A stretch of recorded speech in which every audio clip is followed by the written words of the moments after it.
The assignments really took into account a number of factors. One of the things that happened last summer when the bishop was recovering from his surgery was that he thought he would use the time that he had to be here on the seminary campus to meet individually with every priest who would join him for lunch. And so he did groups of, I think they were groups of 7 to 9 priests every day for a number of weeks until everybody came to lunch with him. And during the course of those luncheon meetings, he asked a number of questions about what the guys wanted as far as their own dreams and hopes for the future, what ministries they saw themselves participating in, even things like the areas, what excited them about on mission, what frightened them about on mission. So very honest conversation. I was part of that, mostly with other members of my own ordination class, and we had a very frank discussion. People brought their own concerns right before the bishop, at that day. In addition to that, we all had the opportunity to fill out a survey, which was long.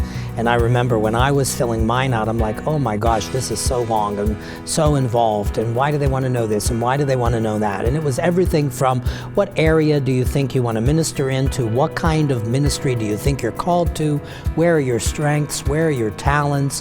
Where have you flourished? Where would you like to flourish? All of this kind of stuff. Who could you work with?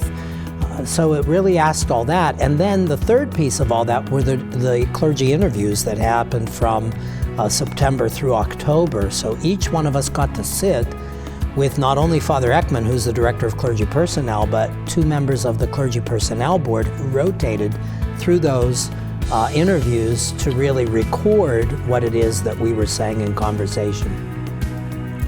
So I would just add to what Father Sam has said that it seems as though it's the first time really in diocesan history that the bishop has had the opportunity to look at the needs of the entire diocese in terms of making assignments.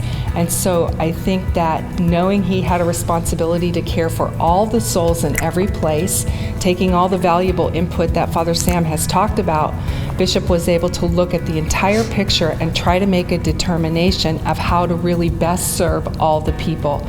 At the end of the day, the assignments really are about that, trying to put a priest in place to what Father Sam had said to really strengthen his own ministry, but also what do the people need and how might he best serve in a local setting.